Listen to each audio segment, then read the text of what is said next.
Bonjour à tous, bienvenue pour cette conférence L'Oréal dans le cadre de cette 5e édition d'Investir Day. Nous sommes ensemble pour une demi-heure pour parler d'une entreprise qu'on connaît tous. Au-delà du groupe Coty, deuxième capitalisation du CAC 40 quand même, leader mondial de la cosmétique, eh bien elle est une référence familière, un repère dans notre vie quotidienne. Pour ça, il suffit de faire une expérience toute simple. On a tous, ou presque, j'imagine, dans notre salle de bain, dans un sac de sport, un sac à main, un produit L'Oréal, une crème, un déodorant, un parfum. Alors ça peut sonner comme une évidence ce constat, mais on va voir qu'il est le fruit du succès d'un groupe plus que centenaire, mais qui a su se développer, se renouveler en permanence pour rester au top du marché de la beauté. Et pour parler justement de la stratégie de L'Oréal, de ses atouts et plus largement de sa vision pour les années à venir, avec plein de nouveaux défis à relever, on va le voir. Je suis en compagnie aujourd'hui de Christophe Babule, directeur général administration et finance. Bonjour Christophe. Bonjour Laurent. Bon, on n'a pas oublié, on était bien sûr à Investir Day et on listera aussi pour vous aujourd'hui toutes les raisons. Elles sont plutôt convaincantes, vous allez voir, pour lesquelles il est intéressant aujourd'hui d'investir dans l'action L'Oréal. Mais avant de commencer, on avait envie de partager avec vous la carte d'identité vidéo de L'Oréal. Vous allez voir, ça dure 2 minutes et ça résume de très belle façon le positionnement, les métiers, les ambitions du groupe, avec cette raison d'être affirmée, créer la beauté qui fait avancer le monde. C'est parti et on se retrouve tout de suite après.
Et voilà, il est magnifique ce film, on ne s'en lasse pas.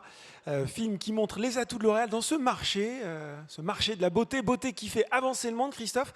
Marché à part, un marché de la beauté qui est présent dès l'Antiquité, qui reste bien présent à l'ère du numérique, de l'IA, de la digitalisation. Et c'est sans doute d'ailleurs la clé de son succès, c'est qu'il est en perpétuel renouvellement.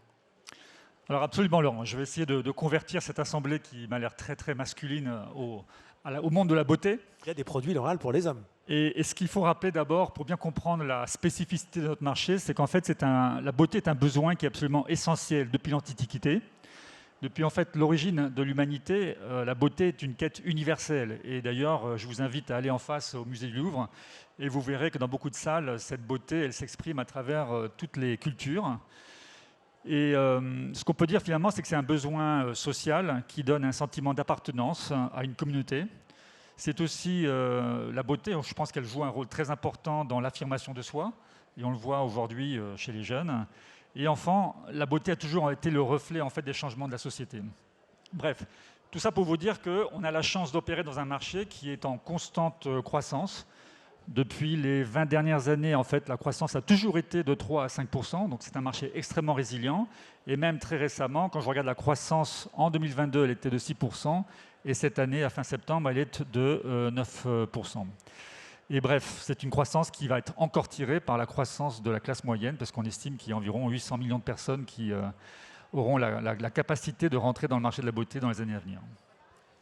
Voilà pour les grandes caractéristiques de ce marché. Et le leader du secteur, c'est L'Oréal. Je ne résiste pas à l'envie de vous partager, de vous donner quelques chiffres que vous allez compléter. Christophe, plus de 38 milliards d'euros de chiffre d'affaires en 2022, plus de 87 000 employés dans le monde, 230 milliards d'euros, presque 230 milliards d'euros de capitalisation boursière, deuxième capitalisation du CAC 40, 330 000 actionnaires individuels et peut-être, on l'espère, quelques-uns de plus à la fin de cette conférence. Sacré palmarès. Bon, vous avez presque tout dit. Donc effectivement, le chiffre d'affaires, vous le voyez sur le slide, près de 38 milliards. 7 milliards de produits vendus en 2022. Donc c'est quand même... on est une grande entreprise industrielle aussi, il faut le savoir. Et comme vous le voyez, près de 88 000 employés à date. Alors ce qui est intéressant, c'est que c'est une société qui est organisée en 4 grandes divisions. 2 les plus importantes, la division luxe, la division des produits grand public, chacune fait environ 14 milliards d'euros. Et les 2 autres, la beauté dermatologique et la coiffure, font chacune environ 5 milliards d'euros. Alors, donc, un groupe qui est assis sur 4 belles divisions et aussi sur un équilibre géographique, puisqu'aujourd'hui, on a 3 grandes zones, vous les voyez à l'écran, l'Europe, l'Amérique du Nord, l'Asie du Nord.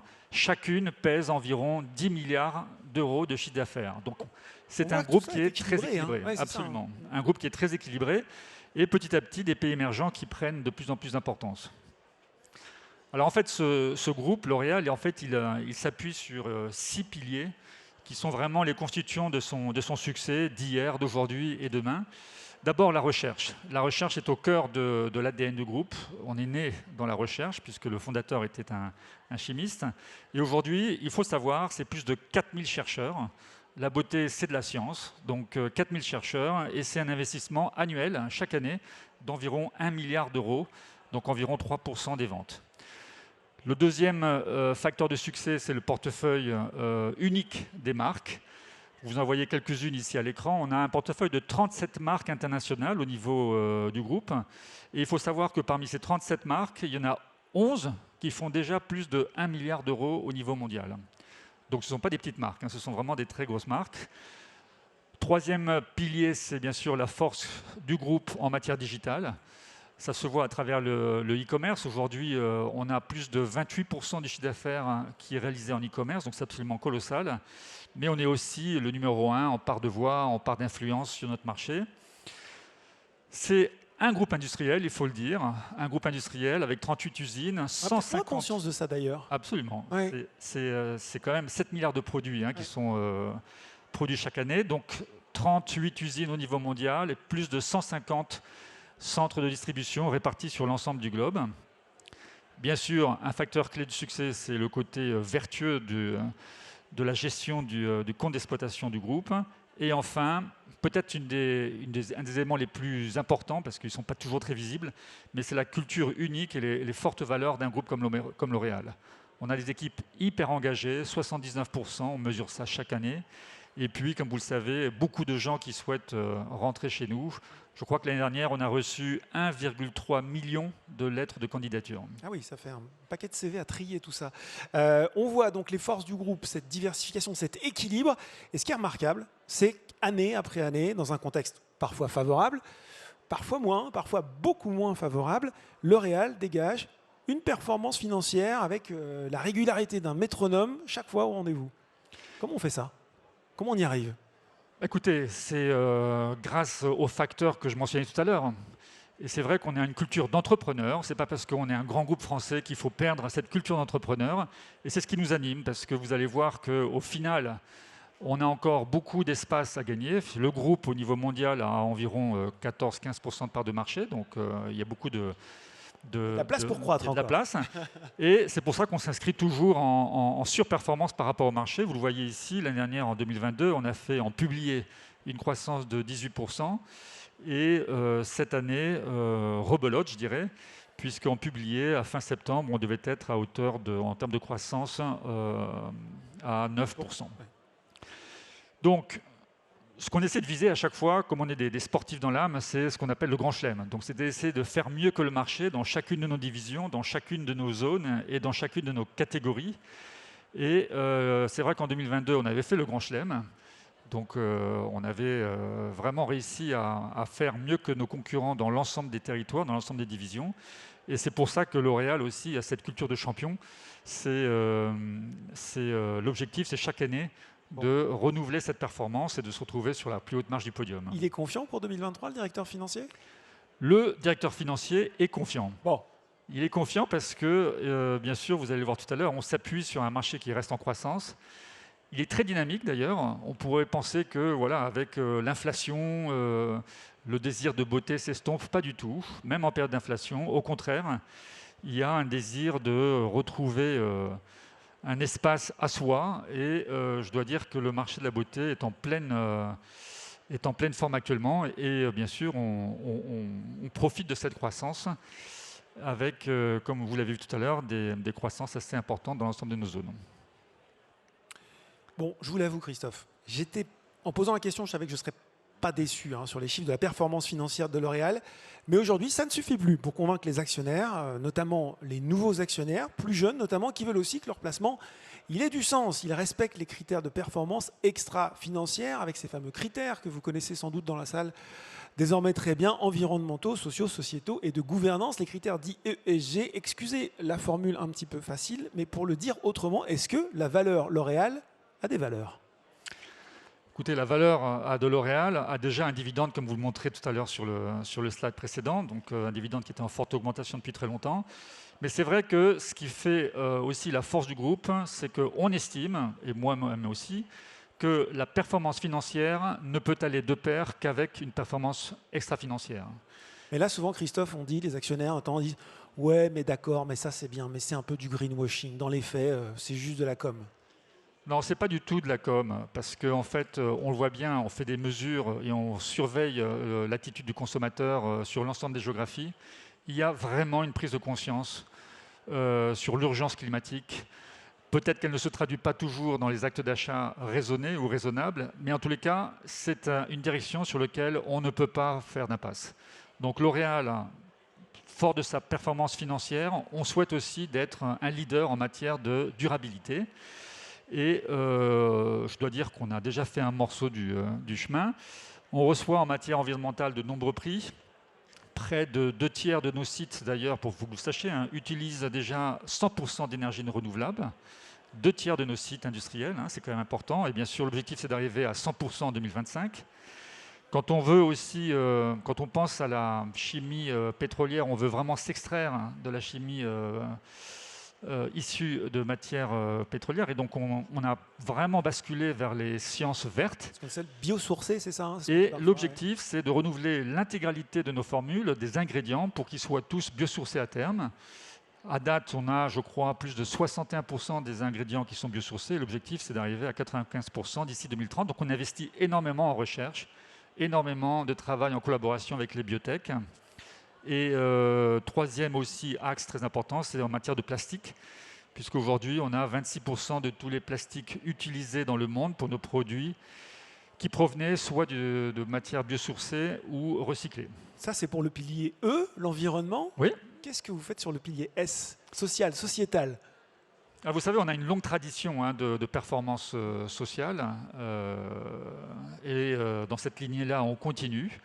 Donc, je vais juste citer quelques exemples. Vous l'avez ici à l'écran. D'abord, vis-à-vis de l'emploi des jeunes, qui était quand même extrêmement pénalisé pendant les années, vous savez, du Covid.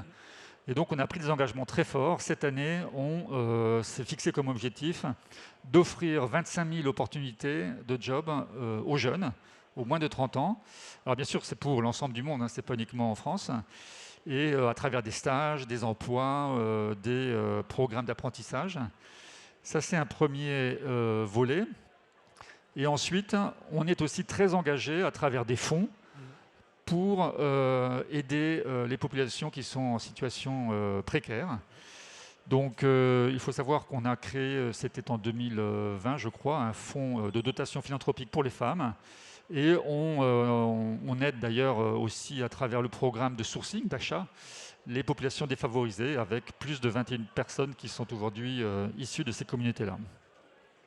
Et je crois qu'on a 2,5 millions, je disais récemment, de personnes qui ont bénéficié en 2022 des programmes d'engagement sociétaux de L'Oréal. Donc c'est quand même un chiffre impressionnant. Voilà pour le deuxième pilier, le S. Et si on s'intéresse maintenant au G, qui est là aussi celui qu'on n'aborde pas forcément le plus spontanément. On est très sur l'environnement, un petit peu sur le social quand on parle de durabilité, moins sur la gouvernance. Qu'est-ce que vous pouvez nous dire là-dessus ? Écoutez, je crois que c'est très important, surtout pour des actionnaires, de s'assurer qu'il y a une bonne gouvernance en place au sein d'un groupe comme le nôtre. Et donc là aussi, on est chaque année, on reçoit des distinctions assez importantes dans ce domaine-là. D'abord, en termes de performance environnementale, on a la médaille platine d'EcoVadis, ça c'est un premier point. Mais quand je pense en matière de diversité et d'inclusion, on a été positionné comme le troisième meilleur groupe parmi les top 25. Donc c'est une distinction de Refinitiv. Et puis sinon, si un sujet qui moi me tient particulièrement à cœur, c'est l'éthique. Eh bien, le L'Oréal a été, pour la 14e fois, je crois, félicité comme une des entreprises les plus éthiques au monde. Et vous savez que l'éthique, c'est quand même à la base de toute bonne gouvernance au sein d'une organisation et donc au sein de L'Oréal. Bon, on voit qu'effectivement, on est dans le concret avec toutes ces initiatives. On le disait, ce marché de la beauté, Christophe, il reste toujours d'actualité car il sait sans cesse se réinventer et notamment grâce à des acteurs comme L'Oréal. C'est le moment scoop de cette conférence. Qu'est-ce que vous nous préparez pour les années qui viennent ? Écoutez, la confiance, elle est là d'abord pour plusieurs raisons. Comme je vous le disais, très important pour vous de savoir, contrairement à d'autres industries, le marché de la beauté est extrêmement résilient. Chaque année, régulièrement, et depuis plus de 20 ans, le marché était en croissance, sauf une seule année, c'était bien sûr l'année du Covid. Donc la résilience du marché de la beauté, c'est quand même une garantie pour la croissance future. Et d'ailleurs, Christophe, je vous coupe, mais même dans l'année du Covid, ça a montré une résilience assez incroyable qu'on n'imaginait pas forcément. Absolument. Ouais. Donc ça prouve bien que voilà, ce désir de beauté, il est d'abord très résilient et insatiable. Tout, absolument. Deuxièmement, dans un marché qui est en croissance, L'Oréal a quand même une grande tradition de surperformance. Donc systématiquement, chaque année, quand le marché augmente de 100, nous on augmente de 120, 140, 160, ça dépend des années. Et d'ailleurs, ce qu'on a pu vérifier au travers de l'historique du groupe, c'est qu'en général, on est encore meilleur quand les temps sont difficiles. C'est en période de crise que le groupe arrive à gagner le plus de parts de marché. Et puis, comme je le disais tout à l'heure, on est de loin le plus grand leader dans le marché de la beauté, mais vous savez, on est leader avec 14 ou 15% de parts de marché. Donc voilà, il nous reste juste que 85% de parts de marché à aller chercher, donc on se dit qu'il y a beaucoup d'opportunités. Oui, allez-y. Et puis, je pense aussi qu'il faut se projeter pour le futur. Et quand on voit aujourd'hui le monde qui devient de plus en plus multipolaire, la force de L'Oréal au niveau industriel, mais au niveau de sa capacité aussi à être présente à travers son outil de supply chain dans l'ensemble des géographies, nous permet justement, en fonction de l'état des marchés, de compenser parfois des marchés qui sont un peu moins performants. Un peu moins performants. Et donc, c'est ce qu'on appelle, voilà, on fait jouer toujours les caisses de compensation entre les zones qui vont très bien, celles qui vont un peu moins bien. Cette année, c'est la Chine qui va un peu moins bien. Et l'Europe fait une croissance digne de pays émergents avec près de 18% de croissance. Donc, vous voyez, ça permet à chaque fois de compenser. Et la beauté au XXIe siècle, alors ? Alors, la beauté du XXIe siècle... Voilà, comment on conjugue beauté et digitalisation ? J'aime beaucoup le visuel, enfin les visuels que vous voyez à l'écran, parce que ce qu'il faut que vous sachiez, c'est que de plus en plus, on va s'appuyer sur les technologies. On a de plus en plus d'outils qui sont à disposition. Même avec votre iPhone aujourd'hui, l'iPhone est tout à fait capable d'identifier l'état de votre peau et donc de vous proposer des recommandations. Mais on a beaucoup d'autres outils aujourd'hui qui sont à disposition. Alors pas tous au niveau du grand public, mais beaucoup déjà au niveau des experts de beauté. Et on investit déjà dans l'intelligence artificielle et aussi dans la data. Il faut que vous sachiez qu'un groupe comme L'Oréal gère déjà 10 tétrabytes de data, justement pour accélérer, disons, notre recherche d'une part, pour être plus performant dans l'outil logistique et bien sûr, en matière de production, c'est très utile. Donc l'IA, c'est aussi L'Oréal. On retrouve aussi dans ce domaine. Absolument, c'est-à-dire que derrière les belles marques et les beaux visuels, il faut savoir qu'il y a beaucoup de technologies pour le produire, pour concevoir les produits, et on s'appuie énormément sur cette nouvelle technologie. Tout à l'heure, je vous parlais de la recherche, dans laquelle on investit un peu plus de 1 milliard. Eh bien, ce qu'il faut que vous sachiez, c'est qu'en tech, donc tout ce qui tourne autour des technologies de l'information, de la data, on dépense encore plus aujourd'hui que la recherche. Donc c'est un peu plus de 1 milliard 100 millions d'euros. Donc c'est pour vous donner un aperçu, oui. des montants aujourd'hui que représente la tech dans le développement de nos marques et dans la conquête des marchés. Dans ce qu'on se disait aussi sur l'engagement extra-financier de L'Oréal, il y a aussi le fait de pouvoir apporter une beauté qui est propre à chacun. Ça, je trouve ça très intéressant. C'est ce que va nous apporter, d'une part, la data, Oui. et d'autre part, bien sûr, la performance industrielle. C'est que petit à petit, on migre d'une beauté pour tous à une beauté pour chacun. Et vous savez que les modèles de beauté sont infinis, elles sont très multiples.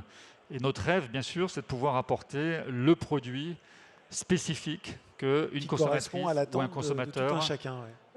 souhaite. Et bien sûr, fidèle à notre raison d'être, pour nous, voilà, créer la beauté, c'est ce qui fait avancer le monde. À ce moment de la conférence, si on a bien fait notre travail, les gens présents ici doivent se dire, bon, c'est vrai que ça donne quand même pas mal envie d'investir dans L'Oréal, tout ça. Qu'est-ce que vous pouvez peut-être dire dans ces quelques minutes qui nous restent pour, allez, les convaincre de franchir le pas pour de bon? Bon, alors d'abord pour commencer, juste une petite anecdote, parce qu'aujourd'hui, en fait, en 2023, on fête le 60e anniversaire de l'entrée de L'Oréal en bourse. Joyeux anniversaire. Donc c'est un bel anniversaire, et quand vous regardez le parcours boursier du groupe L'Oréal sur ces 60 dernières années, je crois que personne ne se plaindra. Ce qu'il faut retenir, c'est la croissance du marché continue. Donc on surfe sur une vague qui est toujours présente. On parlait de gouvernance, une forte stabilité de la gouvernance, et donc ce qui nous permet, nous, management, vraiment de nous projeter sur le long terme. On n'est pas en train de suivre le business comme ça au mois le mois, on se projette toujours à 3-5 ans, c'est très important. C'est aussi une valeur de croissance, mais très résiliente. Donc vous voyez que la croissance du chiffre d'affaires est très régulière, celle des dividendes tout autant. Et d'ailleurs, quand on parle de dividendes, ils sont en progression continue depuis 1973. Sauf l'année du Covid, en 2019, où là, ils étaient stables. Mais depuis 1973, donc ça fait maintenant 50 ans, le dividende a toujours augmenté en valeur absolue. Et puis, ça vous parlera certainement pour l'actionnaire, un rendement donc qui intègre, comme vous le savez, un rendement global, le fameux TSR, qui est sur 5 ans de 16%. Donc en moyenne, chaque année, quand je cumule l'augmentation du cours plus les dividendes, c'est 16%. Quand je fais ce calcul-là sur les 10 dernières années, on est à presque 14% de croissance, 13,8 pour être précis. Donc ça, c'est quand même des chiffres aussi qui sont, je pense, très factuels et qui permettent d'éveiller quand même la curiosité des investisseurs. On peut sortir aussi quand même peut-être notre petit drapeau tricolore et rappeler que L'Oréal, c'est aussi un champion français de la beauté. Pas inutile de le rappeler. Alors ça, c'est un sujet que j'aime bien rappeler. Cocorico, on est français, on est fiers de l'être, et on a un ancrage français qui est très très fort. On a certes une présence internationale colossale, puisque 95% de notre chiffre d'affaires est fait à l'international. Mais la France, ça reste le 3e plus grand pays du monde pour le groupe aujourd'hui, avec pratiquement 2 milliards d'euros de chiffre d'affaires. C'est près de 15 000 emplois en France, c'est quand même très important. Donc c'est pratiquement 17% des salariés du groupe qui sont encore basés en France. Et puis on est très fiers aussi de l'ancrage industriel, puisque sur les 38 usines dont je vous parlais tout à l'heure, il y en a 11 qui sont en France. Et donc on fait tourner bien sûr la capacité industrielle et tout l'écosystème qui va autour à fond. Et puis, ce qu'il faut savoir, c'est qu'à travers notre présence en France, 38 000 coiffeurs, 21 000 pharmacies, vous pouvez imaginer qu'on crée quelque part des emplois induits de façon très importante au niveau de la France, sans parler de la balance commerciale, puisque L'Oréal tout seul y contribue de façon positive à hauteur de 4 milliards d'euros par an. Donc L'Oréal contribue à hauteur de 4 milliards chaque année à la balance commerciale française. Vous avez donné plein de bons arguments, Christophe.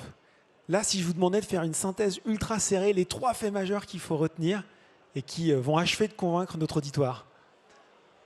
Allez, mes 3 préférés, c'est un leader qui est en plus encore plus fort en période de crise, donc ça c'est bon à savoir. C'est un marché qui est continuellement en croissance, et puis c'est